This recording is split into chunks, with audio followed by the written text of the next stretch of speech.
শুভ নববর্ষ 1433। আমাদের সুমনদা যেখানে প্রাস্তাবিক রাখলেন আর তার আগে শ্রী অরূপ চক্রবর্তী যা বললেন, আমি ঠিক সেখান থেকেই শুরু করব। এখানে অরূপ চক্রবর্তী আমাদের সম্মানীয় জহর সরকারকে ধন্যবাদ জানালেন, অভিনন্দন জানালেন খুব ভালো নির্বাচন কন্ডাক্ট করার জন্য। কোন সালে? 2001। 2001-এ জহরবাবু ছিলেন আমাদের সিইও। অরূপ চক্রবর্তী কী করে ভুলে যায় আমি বুঝে পাই না। 2001-এ নির্বাচনের ফলাফল প্রকাশ হওয়ার পরে বিকেল 4টের সময় তৃণমূল নেত্রী শ্রীমতী মমতা বন্দ্যোপাধ্যায় কালীঘাটের বাড়িতে বসে বলেছিলেন যে নির্বাচন হাইলি রিগড। দিল্লির সরকার, মানে তখন অটল বিহারী বাজপেয়ী প্রধানমন্ত্রী, সেই সরকারের সহায়তায় নির্বাচন কমিশন ভোটে বামফ্রন্টকে জিতিয়েছে। এখনও পর্যন্ত পুরনো যত আর্কাইভ আছে, দূরদর্শনের আর্কাইভ থেকে শুরু করে খোঁজ করুন, পাওয়া যাবে। বিকেল 4টের সময় প্রেসে বলেছিলেন যেদিন ফলাফল বেরোয়। দ্বিতীয় যে কথা সুমনদা নির্বাচন নিয়ে বললেন, একজনের কথা বলতে ভুলে গেছেন। এবিপি আনন্দে ব্যাপকভাবে সেই আর্কাইভ থাকবে। 2015-তে রাজ্য নির্বাচন কমিশনার ছিলেন সুশান্ত রঞ্জন উপাধ্যায়। নির্বাচনের দিন বা তার পরের দিন রাজ্যের 3জন মন্ত্রী গিয়ে তার চেম্বারে গিয়ে তাকে চেম্বার থেকে তুলে বাইরে ফেলে দিয়েছিল যে আপনাদের নির্বাচন কমিশনার থাকতে হবে না। তাদের মধ্যে একজন মন্ত্রী প্রয়াত হয়েছেন। 2018-র পঞ্চায়েত নির্বাচন রাজ্যের নির্বাচন কমিশনের হাতে 100-র বেশি বিজেপি কর্মী খুন হয়। মোর দ্যান 100 বিজেপি ওয়ার্কার্স একটা পঞ্চায়েত নির্বাচনকে কেন্দ্র করে 2018-তে। আর এনারা নির্বাচন কমিশন নিয়ে বলছেন, এরা রাজ্যের নির্বাচন নিয়ে বলছেন। আমরা তৃণমূলের 2জন প্রতিনিধির বক্তব্য শুনলাম, মন দিয়ে শুনলাম। আমি অরূপদার সঙ্গে আমার দীর্ঘদিনের পরিচয়। আমি ভেবেছিলাম অরূপদা বলবেন যে এই যে 26-এর নির্বাচন প্রভৃতি বিষয় চলছে, এতে তৃণমূল শুধু মোতাবাড়ি নিয়ে নয়, শুধু এসআইআর নিয়ে নয়, কিছু অ্যাচিভমেন্টও দেখাবে। যে কত কারখানা করেছে, কত মানুষের জন্য কাজ করেছে, কত রাস্তা তৈরি করেছে। তা তো অরূপদা বললেন না। আরেকজন তৃণমূলের প্রতিনিধি বললেন ওগুলো বলারই দরকার নেই। কত চাকরি বাকরি হয়েছে ভাবার দরকার নেই, কত কারখানা হলো ভাবার দরকার নেই। শুধু বর্গী আর বাংলা 250 বছরের আগের বর্গীর কথা ভেবে কি হবে? 75 বছর আগে, 80 বছর আগে 1946 সালের কথা ভাবুন। 1946 সালের 16ই আগস্ট এই কলকাতার রাজপথে, বলেন না এসব ছিল না, হিন্দু মুসলমান ছিল না, কলকাতার রাজপথে কয়েক হাজার হিন্দু মানুষকে খুন করেছিল, হিন্দু বাঙালিকে খুন করা হয়েছিল। কয়েক হাজার হিন্দু বাঙালিকে 16ই আগস্ট খুন করা হয়েছিল। তখন তো ভারতীয় জনতা পার্টি ছিল না, তখন বাংলায় আরএসএস বলে কোনো সংগঠন কতটা অস্তিত্ব ছিল আমরা জানি না। কারা করেছিলেন? জহরবাবু নাম বললেন না, ইন্টেনশনালি নামটা বললেন না, কিন্তু আমি পুরো দায়িত্ব নিয়ে বলছি। উনি কিন্তু খুব ভালো পণ্ডিত মানুষ, জানেন। উনি বললেন অবিভক্ত বাংলার প্ল্যানিং যার মূল মাথা তিনি ছিলেন সোহরাওয়ার্দী। সোহরাওয়ার্দীর নামটা ইচ্ছে করে উনি অস্বীকার করে গেলেন। ডক্টর শ্যামাপ্রসাদ মুখার্জি না থাকলে এই কলকাতা শহর আজকে থাকার কথা নয়, এটা বাস্তব সত্য। 47-এর 20শে জুন বাংলার আইনসভায় এই বাংলা বা পশ্চিমবঙ্গ পাশ হয় সেই প্রস্তাব। ডক্টর মুখার্জি তার একজন প্রণেতা। হ্যাঁ, আপনি আরও অনেক প্রণেতা আছেন, একজন ডক্টর মুখার্জি নয়, প্রধান প্রণেতা। কিন্তু যারা বলছেন নয় তারা ইতিহাসকে অস্বীকার করছেন। কেন সোহরাওয়ার্দীর নাম বলছেন না? সমস্যাটা কি হচ্ছে? যারা বলে আমরা দলহীন তারাও একটা দল। 2021 সালে জানা গেল না তৃণমূল বালিচোর? 21 সালে তো তৃণমূল বালিচোর ছিল। চিটফান্ডের টাকা তো 21-এও তৃণমূল তার আগেই চুরি করেছে। কয়লাচোর তো তৃণমূল তার আগেও ছিল। জহরবাবু তারপর রাজ্যসভার মেম্বার হয়েছেন, এই দুর্নীতির সঙ্গে আপোষ করে হয়েছেন। তাহলে বিবেক কোথা থেকে হলেন? আর বাংলার নির্বাচন নিয়ে বলছেন আফজাল আমানুল্লাহ বিহারের হোম সেক্রেটারি ছিলেন, পশ্চিমবঙ্গের নির্বাচনের অবজারভার হিসেবে এসছেন। জহরবাবুও জানেন, নজরুল সাহেবও জানেন, খুব ভালো করে জানেন, আমার থেকে বেশি জানেন, সেই রিপোর্ট পড়েছেন। বাদশাদা বলছিলেন, বাদশাদার সঙ্গে আমার অনেক দিনের পরিচয়, সিপিএমের বড় বড় কথা। ওই আফজাল আমানুল্লাহ দেখিয়েছেন 2004-এ বামপন্থীরা কিভাবে নির্বাচন করিয়েছে, কিভাবে রিগিং করেছে। আজকে তো মনে হচ্ছে সিপিএম বামপন্থীদের কথা শুনে পশ্চিমবঙ্গ ওনাদের আমলে স্বর্গরাজ্য ছিল। বানতলা ওনাদের সময় হয়নি। 17 জন আনন্দমার্গী সন্ন্যাসিনীকে কলকাতার উপকণ্ঠে বিজন সেতুতে পুড়িয়ে মারা হয়নি, আজও তার শাস্তি হয়নি কারুর, আজও তার কারুর শাস্তি হয়নি। 17 জন আনন্দমার্গী সন্ন্যাসিনীকে পুড়িয়ে মারা হয়েছে কলকাতার উপকণ্ঠে, কলকাতার রাস্তায়। বিজন সেতু এখান থেকে বোধহয় 5 কিলোমিটার দূর হবে।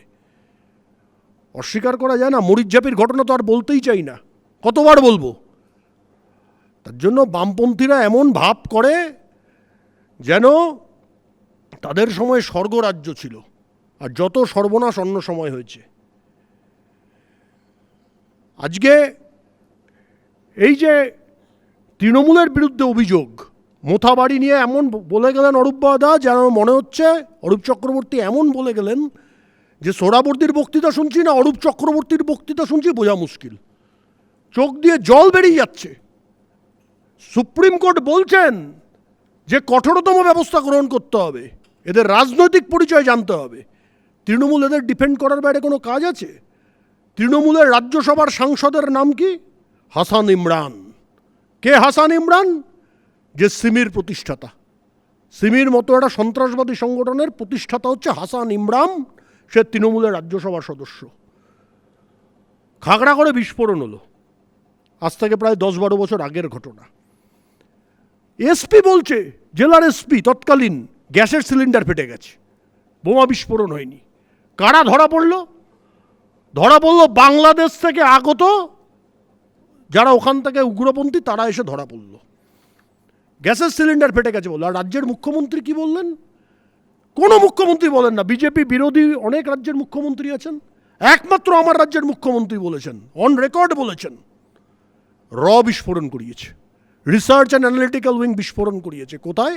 খাগড়াগড়ে। কে বলছেন? আমার রাজ্যের মুখ্যমন্ত্রী বলছেন।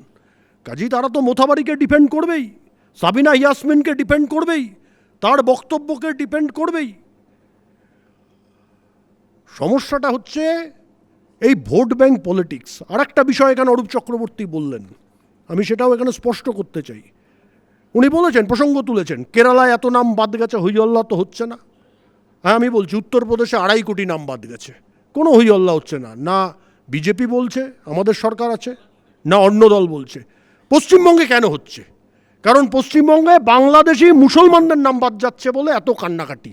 আর এটা তাদের ভোট ব্যাংক, এটা তাদের ভোট ব্যাংক। এই ভোট ব্যাংকের উপর হাত পড়েছে। হ্যাঁ, ভুল হয়েছে, নির্বাচন কমিশন ভুল করেছেন, রাজ্য সরকার তার জন্য দায়ী।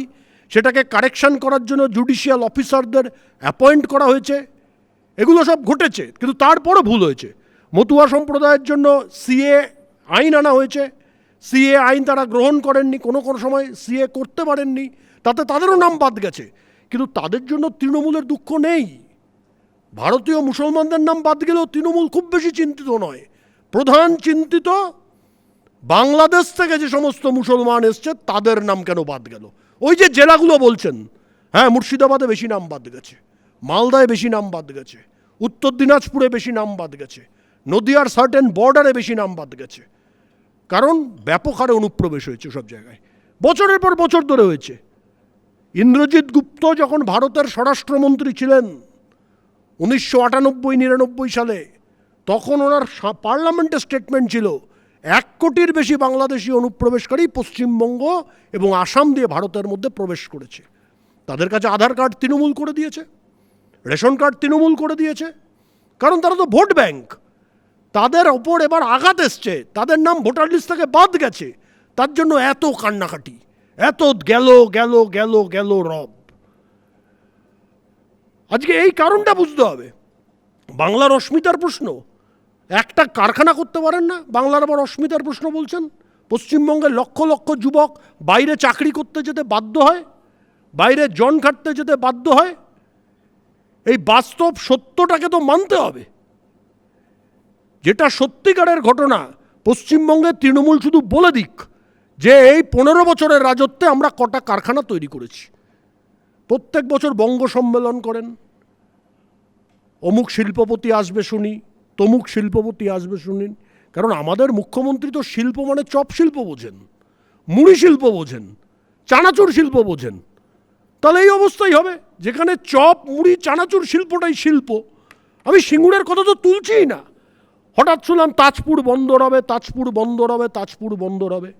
সেটা আর কেউ নামও করছেন না। পশ্চিমবঙ্গে যে মাৎসন্যায় তৈরি করেছেন, আজকে ভাবুন, এই যে ল অ্যান্ড অর্ডার ক্রাইসিস হচ্ছে, মোতাবাড়িতে একটা ল অ্যান্ড অর্ডার ক্রাইসিসের উৎকৃষ্ট নিদর্শন যেটা এখানে জানানো হলো, বলা হলো যে সুপ্রিম কোর্ট একটা স্টেটমেন্ট করেছেন, হয়তো জাজমেন্টে দেননি, সেই প্রশ্নে যাওয়ার দরকার নেই। কিন্তু শুধু মোথাবাড়ি তো অনেক দূরে, কলকাতার মধ্যে আশেপাশে ছোটোখাটো ঘটনা। সোনা পাপ্পু আমাদের এলাকাতে এই চত্বরই থাকে, এখনও তাকে খুঁজেই পাওয়া গেল না, তাকে এখনও খুঁজেই পাওয়া গেল না। এরপরও প্রশ্ন হচ্ছে অফিসারদের কেন ট্রান্সফার হবে না, এখনও খুঁজেই পাওয়া গেল না, কেন অফিসারদের ট্রান্সফার হবে না। পশ্চিমবঙ্গের নির্বাচন কমিশন কঠোরতার সঙ্গে নির্বাচন করতে বদ্ধপরিকর। আমরা নির্বাচন কমিশনের প্রতিনিধি নই, কিন্তু আমরা আশা রাখি যে নির্বাচন কমিশন কঠোরতার সঙ্গে নির্বাচনটা করবেন, কঠোরতার সঙ্গে করবেন। অন্য কোনো রাজ্যে যেটা দেখবেন না, পশ্চিমবঙ্গে সেটা হয়। কি হয়?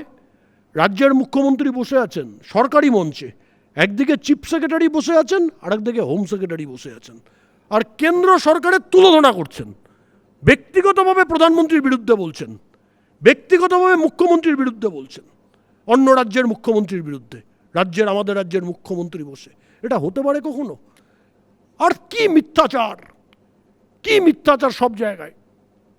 বিজেপি মহিলাদের এত টাকা দেবে বলেছিল, দেয়নি। কোথায় দেয়নি? আমরা যেখানে প্রতিশ্রুতি দিয়েছি দেওয়ার চেষ্টা করেছি এবং দেব। আপনারা তো ডিএ নিয়ে মিথ্যা হলফনামা দিয়েছেন সুপ্রিম কোর্টে, মিথ্যা হলফনামা দিয়েছেন সুপ্রিম কোর্টে, যে ডিএ দিয়ে দিয়েছেন বলেছেন। ডিএটা দিলেন কোথায়? যেখানে দেওয়ার দরকার, ডিএ দেওয়ার দরকার বিজেপি সরকার দেবে। যেখানে ৩,০০০ টাকা দেওয়ার পশ্চিমবঙ্গের মতো দরিদ্র রাজ্যে, সেখানে ৩,০০০ টাকা দেওয়া হবে। সবথেকে দুঃখের কথা হচ্ছে রাজ্যের মুখ্যমন্ত্রী এবং তার সরকারের মন্ত্রীরা নির্বাচনে যেভাবে গলার শিরা ফুলিয়ে মিথ্যা কথা বলে চলেছেন, এটা পশ্চিমবঙ্গে আগে ছিল না। এই রাজনীতি পশ্চিমবঙ্গে আগে ছিল না। বাংলা ভাষার নিয়ে অনেক কথা হচ্ছে। আচ্ছা, একবার তো কেউ বললেন না উত্তর দিনাজপুরে একটা স্কুলে উর্দু ভাষার বিরুদ্ধে আন্দোলন করতে গিয়ে রাজেশ আর তাপস, দুটো ছেলে মারা গেল, সেই স্কুলের ছাত্র, উত্তর দিনাজপুরের। এখনও তার বিচার হয়নি, কিন্তু এখনও তার কোনো বিচার হয়নি। তার জন্য এই যে মিথ্যা একটা পরিস্থিতিকে তৈরি করা, এর বিরুদ্ধে আমাদের বক্তব্য। বাঙালির উন্নতি দরকার, বাংলার উন্নতি দরকার। তার জন্য পশ্চিমবঙ্গের আইন শৃঙ্খলা পরিস্থিতির উন্নতি দরকার, যেটা বিজেপি সরকার আসলে সম্ভব হবে। এবং এখানে নজরুল সাহেব ঠিকই বললেন, কিছু প্রশ্ন তুললেন। আমি ওনাকে আশ্বস্ত করতে চাই, 4 তারিখ বিজেপি সরকার আসতে দিন। আপনি যাদের যাদের জেলের ভেতর দেখতে চাইছেন তাদেরকে অবশ্যই জেলের ভেতর দেখবেন, কিন্তু বিজেপি সরকারকে আসার ব্যবস্থা করতে হবে। কারণ এখানে যে পারিপার্শ্বিক তথ্য প্রমাণ, আপনি সিনিয়র পুলিশ অফিসার ছিলেন, জানেন, সাক্ষীদেরকে বিরূপ করে দেওয়া হচ্ছে। আমি অভিজিৎ সরকারের কেসটা ব্যক্তিগতভাবে জানি। যেদিন ও মারা যায় ছেলেটা, সেদিন আমি ওখানে স্পটে পৌঁছোই, মারা যাওয়ার পরে ওর বাড়িতে পৌঁছোই, যখন তার বডি আনা হয় তখন আমি বাড়িতে পৌঁছোই। সেখানে কিভাবে তাদের ভয় দেখানো হচ্ছে, এবং এই কাজে লোকাল পুলিশ দুর্বৃত্তদের সাহায্য করছে। অভিজিৎ সরকারের কেস একটা উল্লেখযোগ্য নিদর্শন, একটা উদাহরণ। সেটা ভারতবর্ষের অন্য কোনো রাজ্যে হয় না। কিন্তু পশ্চিমবঙ্গে এই যে আইনের শাসন নেই, সেই আইনের শাসন সুপ্রতিষ্ঠিত করা ভারতীয় জনতা পার্টি সরকারের কাজ হবে। এবং লাস্ট একটা কথা বলে শেষ করবো। সুমনদা বেল বাজাচ্ছেন, সেটা হচ্ছে দুর্নীতিমুক্ত সরকার তৈরি করলেই পশ্চিমবঙ্গের উন্নতি হবে, বাঙালির উন্নতি হবে। ওই মুখের কথায় বর্গী আর বাঙালি বলে, আর সোহরাবর্দীর নাম মুখে করব না, কারণ সোহরাবর্দীর উত্তরসূরি হচ্ছেন তৃণমূল কংগ্রেসের প্রতিনিধিরা, আর আমরা শ্যামাপ্রসাদের উত্তরসূরি, যিনি পশ্চিমবঙ্গকে তৈরি করেছেন, ক্রিয়েশন করেছেন। জহরবাবু মানুন আর না পারুন, এটা পশ্চিমবঙ্গের মানুষ মানে, ভারতবর্ষের মানুষ মানে। এবিপি আনন্দ, এগিয়ে থাকে, এগিয়ে রাখে।